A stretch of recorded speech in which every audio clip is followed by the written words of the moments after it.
भोपाल में लव जिहाद का आरोपी फरहान अस्पताल पहुंच गया है। पुलिस हिरासत से बचकर भागने की कोशिश उसे महंगी पड़ी।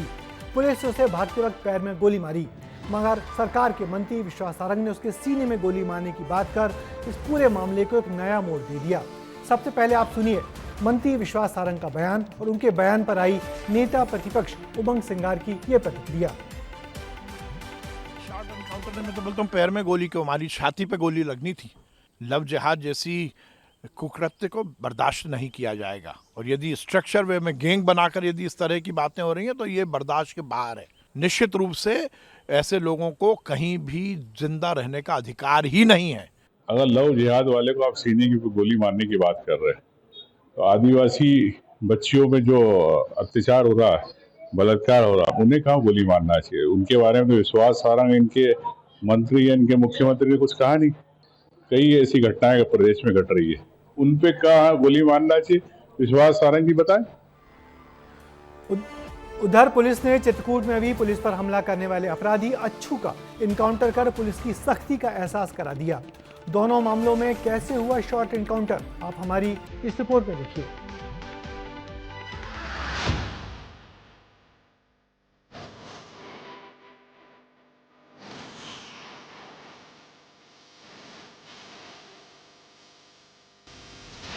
आज का दिन मध्य प्रदेश की पुलिस के नाम रहा।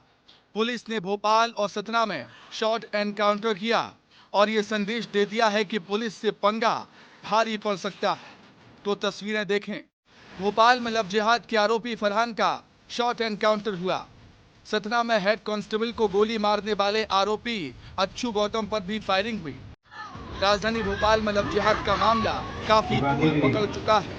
7 आरोपी गिरफ्तार हो चुके हैं, लेकिन इन आरोपियों में फरहान नाम के आरोपी का देर रात शॉर्ट एनकाउंटर हुआ है क्योंकि इसने पुलिस को चकमा देने की कोशिश की।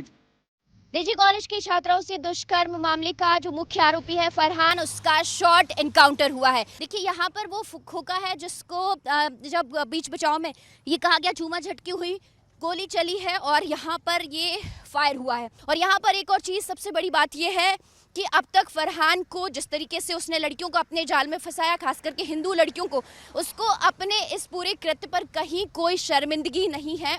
लव जिहाद के मास्टरमाइंड आरोपी फरहान को पुलिस घटना स्थल बिल्किसगंज लेकर गई थी। शुक्रवार रात करीब 11:30 बजे पुलिस फरहान को बिल्किसगंज लेकर गई।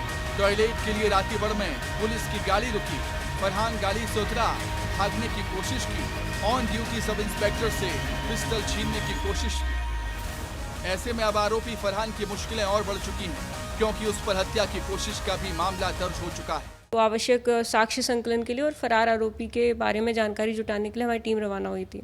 तो जैसे ये रोड के किनारे पहुंचा, वहाँ पे सब इंस्पेक्टर से हमारे से इसने पिस्टल छीनने का प्रयास किया, जिसमें इनके बीच में छीना झपटी हुई, जिसमें एक फायरिंग इंसिडेंट हुआ, जिसमें इसके पैर में, जो फरहान है मुख्य आरोपी, उसके पैर में गोली लगी। अब आप इस आरोपी को भी देखें। चित्रकूट के अस्पताल में भर्ती ये आरोपी अच्छू गौतम। पुलिस पर बंदूक ताननी चाहिए थी, लेकिन पुलिस ने इसका भी भूत उतार दिया। एक अज्ञात व्यक्ति के द्वारा, जो हमारे प्रधान आरक्षक प्रिंस गर्ग थे, जो कि जैतवाड़ा थाने में बैरक में सो रहे थे, उनके ऊपर आकर के फायर कर दिया था। एक नई उम्र का सरफिरा लड़का है। कुछ दिन पहले ही ये ज्ञात हुआ था कि उसने अपने स्वयं के घर में आग लगा दी थी। हमारी पुलिस टीमों के द्वारा उसकी घेराबंदी की गई। हमारी पुलिस टीम पर जो है फायर कर दिया गया। अपने सेल्फ डिफेंस में हमारी पुलिस टीम के द्वारा भी फायर किया गया। दरअसल चित्रकूट के इस आरोपी को गांव में अपनी शोहरत बरकरार रखने का भूत सवार था। इसने सतना के जैतवाड़ा थाना परिसर में बने बैरक में 28-29 अप्रैल की रात हेड कांस्टेबल पर गोली चलाई थी। 4 दिन तक आरोपी की तलाश हुई। देर रात आरोपी पकड़ा गया। मुठभेड़ में आरोपी के पैर में गोली लगी।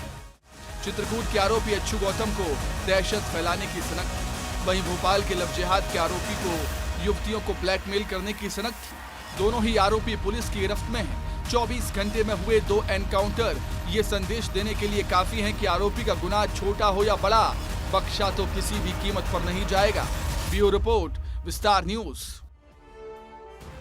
पिछले दिनों जिस तरह से मध्य प्रदेश में पुलिस पर अपराधियों के हमले बढ़ रहे थे, उससे पुलिस बल में बड़ी नाराजगी थी। इसलिए अपराधियों का शॉर्ट इनकाउंटर कर संदेश दिया गया कि पुलिस की ताकत अपराधियों के मुकाबले कई गुना बड़ी है। इन घटनाओं से निश्चित ही पुलिस का मनोबल बढ़ेगा और अपराधियों के हौसले भी टूटेंगे।